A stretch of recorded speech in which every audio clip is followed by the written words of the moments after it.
once their 1 year contract was over, all of them wanted to drop out except for one person. So that was a very heartbreaking moment for me because I was like, okay, what am I doing this for? Is this worth it at all? Do people even like this type of job? Because it's a lot of menial work and can become very boring. And we also didn't have a lot of money so that we could pay good salaries for our people. So at that point, I was like, oh, okay, maybe this is not such a good idea. If people don't enjoy this, why do it? Hey, you're listening to Innovators Can Laugh, the fun startup podcast. I'm your host, Eric Milcher. On ICL, we interview an innovative entrepreneur in the European tech startup scene every week. My goal is to have my guests share their wisdom while having a little fun in the process. Now let's dive in. So let's get started. Zdrave Iva. Igleś krakt hodno, kak Oh, wow. the nest. Super. Good job. This was really, really impressive. I've been practicing. Right. Yeah, the Bulgarian language it's very different in terms of the characters. Like, is there another language that it's pretty close to here in Europe somewhere? Oh, yeah, absolutely. A lot of the Slavic languages also use a similar alphabet, some of them, like Serbian, for example, and Russian. But yeah, a lot of them, even if they use a Latin alphabet, they're quite similar as well. Okay. A lot of languages in Eastern Europe. Okay, so that's it, because I have yet to interview a guest that came from a Slavic, language background. So this is the first time. So when I saw the translation, I was too tempted to not try and say, "How you doing?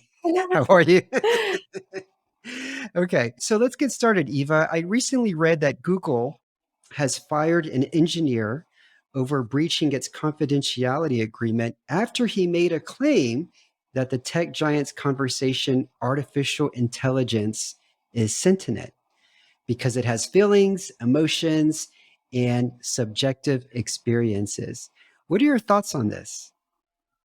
Yeah, that was a big scandal. And I think a lot of people were left with the impression that the person was fired because of this claim. But yeah, it was mostly because of the, disclosing internal information. I think it's quite interesting because we as humans, when we interact with artificial intelligence, we tend to ascribe human characteristics to it that we like, for example, especially and companies do take advantage of that. When companies create robots, they tend to make them even like very cute or, very human-like. A lot of them have like sensual female voices and so on. So they do try to transmit this kind of like humanity in terms of, the systems that they have, but they're just statistical systems of, what is a person, let's say, most likely to say in terms of a chatbot that you're developing. So, of course, because it's based on the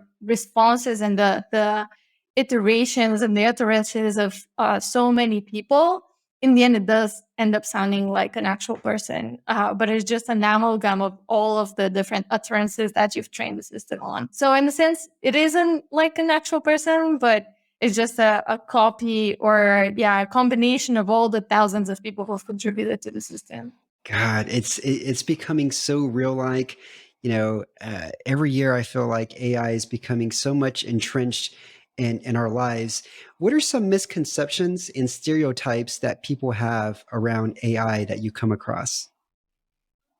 Well, I think that usually when we talk about AI, people tend to imagine like the Terminator or like robots and a lot of what is known as general artificial intelligence. So let's say an artificial intelligence that can actually do a lot of things and may even be able to create more, let's say, systems of it on its own. So that's kind of, the point where we would lose control over the artificial intelligence. And, this is something that a lot of people are speculating about and writing about, but we're far away from that. I would say right now, you're lucky if your, let's say, computer vision system is able to distinguish well between different types of pizzas. For example, if you're trying to, have like a pizza detector or different types of shoes, if you wanted if you want to train like a shoe detector or a brand detector or something. Yeah. Just because, very frequently the actual applications of AI are quite, practical, and they're not that ambitious, let's say, and they're just related to things that we're trying to automate or make easier for users, or just do at a very, very large scale, which is something that we couldn't do previously, especially if some type of human labor or human judgment was involved.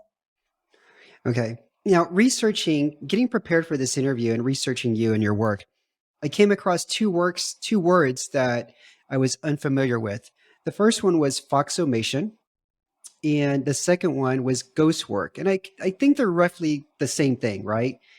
Can you describe what Foxomation is and then also share what an example that a company has been guilty of when doing this? Yeah, sure. So this is quite relevant to the work that we do, which is preparing the data sets that are used to train AI systems. And this term comes from and let's say a pretense of a company that it's automating some service, but there are actually humans behind the system performing a lot of the work. So let's say, I'm a company that tries to do a pizza detector, and I'm trying to commercialize it and offer users a very nice app so that they can, I don't know, like find a pizza that they like, and immediately find out its ingredients and and the recipe. So maybe if my system is not good enough, I'm actually going to have human operators in the back who Mhm. immediately have to be like pizza experts, and they have to send the responsible pizza is. Yeah. So even though I'm selling something to users, which is like, oh, I have the super advanced pizza detector, and it's like really, top notch, latest technology, it's actually not fully automated. And that's why it's called Foxtomation. And then ghost work is definitely related to this. It basically refers to the fact that the people who are in the backend, they're usually hidden and they become ghosts, basically, because nobody talks about them. Yeah. Companies try to hide the fact that they're using them because, otherwise they will lose all of their appeal of like high tech systems. It's revealed that they actually use humans. Yeah. So this is why a lot of humans that are working in the back end are also suffering from like difficult conditions of work and low wages, and there isn't a lot of visibility on their role, and it's usually not appreciated enough, and so on. So that's why now there's a lot of research on this type of work, and that's why it's called ghost work. Yeah. And I was reading somewhere that there was on a university a robot that was on campus, and people thought that it was just a very smart robot, but it turned out that there was actually ghost workers in Colombia that were being paid very little to actually control the robot. And there was a backlash, sort of a backlash against the company because they were trying to hide that, right? And that's what I didn't know that I found so fascinating is that now when I see all these advertisements about, this has AI, this has AI, now in the back of my head, I'm wondering, maybe that's not entirely true. There's going to be some people that are behind the scenes doing a part of the job that can't be done by the robot or the AI itself. And so where does your work come in? How are you involved in this whole life cycle of AI? How corporations are trying to add more AI into their electronics or their robots or their products. Where are you involved in this? Yeah. So I would say, my point of view and what I'm trying to promote is that it's not shameful to be using humans behind AI systems. It's not something that you should be ashamed of or try to hide. It's actually a best practice because these are the people who are helping your robot, let's say, navigate through, the streets of, or, on campus, and Right.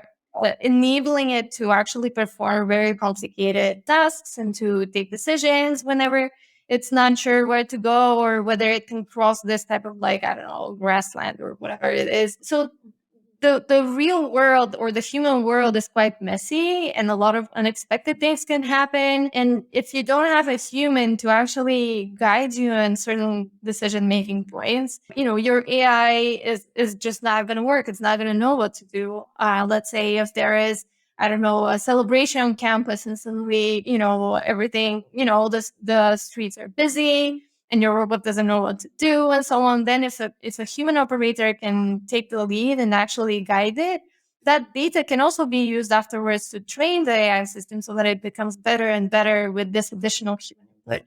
So what we are trying to do is to provide this human input so that AI systems have someone to rely on, or if there is some kind of alert, there can be a robot, or there can be a human operator to help the robot so that the systems can become better with time. Because right now, what is usually done is AI companies take a bunch of training data, let's say images of campus streets, they train the robot and then they deploy it, but there isn't much of like retraining happening in a standardized way. Mhm.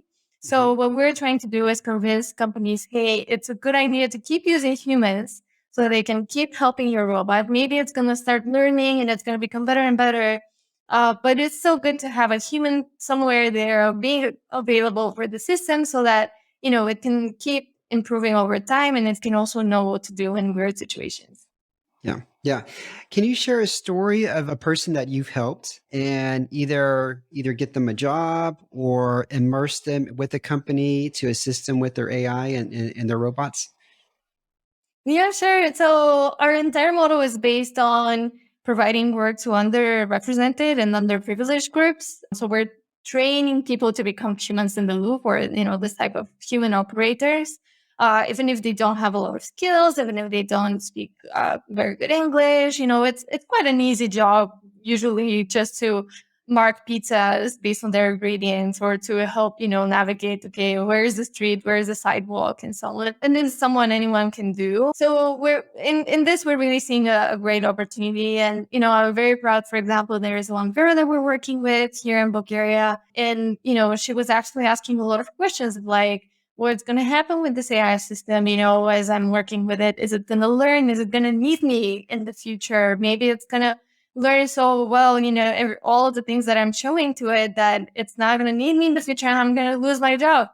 So, I was really impressed by, our workers, even though many of them come from underprivileged backgrounds and may not know a lot about technology or AI and so on. We're trying to raise a lot of awareness among them about, the importance of their role, and how important, all of the work that they do is, even if it's just like marking pizzas. It's actually quite important. So the fact that she was asking me about all of these things, for me, was very impressive because I felt like she was really, understanding the field, and thinking critically about her own role and the future of the work that she's doing. How are you recruiting such people? So we usually partner with NGOs in the different countries where we operate. We work a lot in the Middle East. So, for example, beyond Bulgaria, where we're based, and where we have a small workforce, we work in Syria, in Iraq, in Afghanistan, in Lebanon, in Yemen. So these are, a lot of Middle Eastern countries that have faced a lot of challenges in recent years. There is a lack of economic opportunities. There's a big crisis right now happening in Lebanon, the change of government in Afghanistan, economic crisis as well in Syria, and especially in the north where we're working. So it's, quite difficult situations. And now we're actually starting to work beyond these countries, and we're doing some pilots in Ukraine in order to help people who've been affected by the current war, and in the Democratic Republic of Congo as well, to provide new opportunities to youth who the only opportunity for them is to work in mining. So we're really trying to support people in a lot of these different countries, but we always do that through local organizations that can help us understand the local ecosystem and the local situation and navigate it and help people in the best possible way. Okay. Since launching Humans in the Loop, what's one of the hardest or one of the toughest obstacles that you've had to overcome, Eva? I would say back in 2019, when we were working with people full time, we had a small team of human operators, or annotators, as we call them. And then once their 1 year contract was over, all of them wanted to drop out except for one person. So that was a very heartbreaking moment for me, because I was like, okay, what am I doing this for? is this worth it at all? Do people even like this type of job? Because it's a lot of menial work and can become very boring. And we also didn't have a lot of money so that we could pay good salaries for our people. Mhm. So at that point, I was like, oh, okay, maybe this is not such a good idea. If people don't enjoy this, why do it? So that was the only moment when I've actually reconsidered my decision of, was this even, the right thing to do? Maybe I should shift to something else or pivot. But what happened was that we still had our clients, so they still needed someone to do their work. And we were working with a lot of people who weren't full time, but were just freelancers. So they were still happy to do the work. And they were like, yeah, if I'm working as a freelancer, I can manage my own time. I can work on evenings or on weekends. I don't have to be coming to the office and working full time.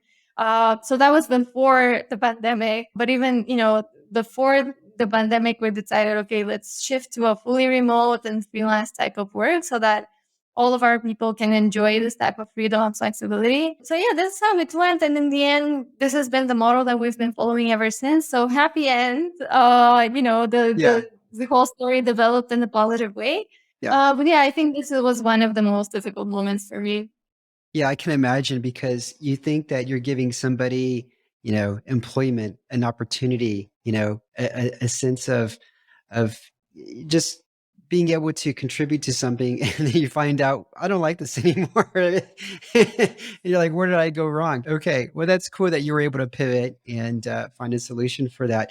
Now, what do you feel like you've done really well since you've launched Humans in the Loop? I think one of my strengths is partnership building. So, all of the NGOs on the ground that we're partnering with, I laid the foundations for that and kind of the model that we're following. So now my team, whenever we decide to expand to a new location, they have kind of the roadmap and, this is kind of a good model that we're following. And the same thing with also some technical partners that we have from the ecosystem. So we're trying to really collaborate and serve clients together with them instead of competing. And this is just a model that I really like, to find synergies between you yourself and other people in the same industry instead of competing with them. Yeah. I think it has definitely helped us a lot, especially, for scaling to other countries and supporting, for example, for NGO partners. We've done a lot of work to support them in terms of capacity building and also providing commissions to them for every project that they help us deliver. So that has helped them financially as well.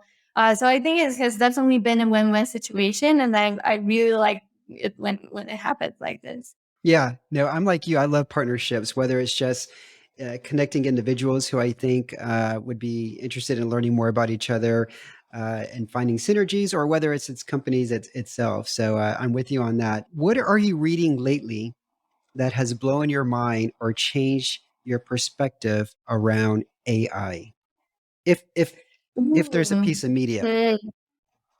Yeah, so I recently read The Atlas of AI as I was preparing for one of my talks, and it's by this researcher. I think she's based in the US, Kate Crawford. And she's amazing. She's like my favorite researcher in the field of AI because she doesn't only talk about technology.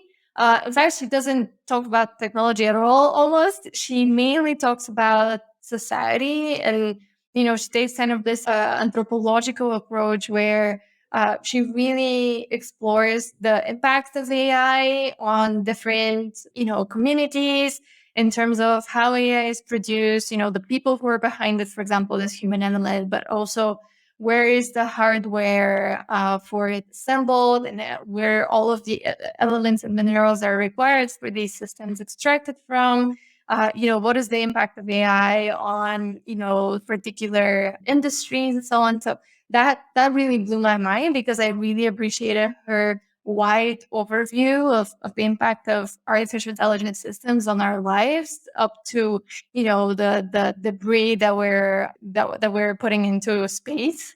So for me, the fact that the book was called Atlas of AI was really illustrative of the fact the whole approach that she took in order to explore the role of AI. Yeah. Okay. Okay. Now this is kind of a question that I didn't think to ask you, but since you were talking about her and the impact that it has, I'm reluctant to get an Amazon Echo or any other sort of electronic in my house that's like a smart electronic. I just don't want, for me personally, I just don't want my kids thinking it's so easy to find an answer to a question by saying, Mm, Alexa, can you tell me whatever, right? I want them to put a little bit of effort in, even though going to Google is really not that much effort compared to when I was a kid, right? do yeah. you personally do you personally have any like AI electronics in your house? How do you feel about that? I mean, is it immersed in your world? Not at all. I think it's also because here in Bulgaria, people don't usually buy that. It's not that easily accessible. And maybe, Amazon doesn't have such a deep penetration in the Bulgarian market yet. But also, as a personal choice, I don't feel like I need gadgets like that because usually they're connected to like smart home applications and so on. My husband is a big geek. So I would say that if he could, he would do a lot of like domotics applications and like automation and sort of like lighting and, door opening or window opening or Yeah. whatever it is. But I'm not such a big fan also because I agree that, firstly, it's the privacy of your life and your data because even though, there are a lot of restrictions and measures around what Alexa or Siri and so on can hear, they're always on because they're waiting for you to say, to call them. So there is a lot of data that is still going through you towards the AI system. And of course, there are humans behind it processing a lot of your data and working to improve the AI. So, this Yeah. shouldn't come as a surprise to anyone. But yeah, also the fact that, a lot of things that you share in the privacy of your phone may be used afterwards in order to provide you with recommendations of what you should buy and so on. Which, of course, I mean, we're already seeing, even if my phone is next to me and I start talking about pizza, maybe next time I open my browser Very and I true. see pizza advertisements. So it's kind of all around. But yeah, I think it's kind of also my attempt to limit the penetration of AI systems in my personal life. Yeah, no, I'm with you. I'm with you. Okay, now for some fun questions so the audience can kind of get to know your personality. Okay, first question for you is what is the best advice that your mom or dad ever gave you? Oh, well, I think it's this quote that I found on the back of like this photo at home, which was like a message from my dad. And he had written on it that quality people sooner or later succeed. And for me, that was, such a discovery when I found it, written behind that photo, and it was a really, a moment of me feeling very, very, very connected with him, and the fact that he took the time and hid that message behind this photo without knowing whether I would ever find it. So that was very nice. Nice, nice, nice. Second question for you. Does corn belong on pizza? I think so. Yeah, I'm a big fan of weird pizzas. I like Hawaiian pizza with pineapple on it. I like different, weird types of pizzas. So yeah, I really like Corlin pizza. Okay. All right. Last question for you. What is a favorite TV show that you can watch again and again? I think Friends, just because it's such a classic, and whenever I want to just watch something fun, I just play it, even though I already know all the lines and I know what people are gonna say in each episode. But it's still like so much fun to watch. All right. That's my wife's favorite show too. Yeah. Okay. Yeah. Eva, thank you so much for being on Innovators Can Laugh. Everybody who's listening, this is Eva from Humans in the Loop.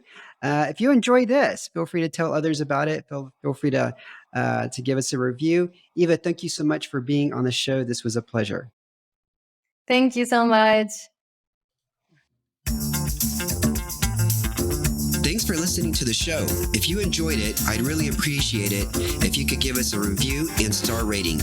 Also, don't forget to sign up for the ICO newsletter at innovatorscanlaugh.com, where you can get the bio and details of each guest. Thanks.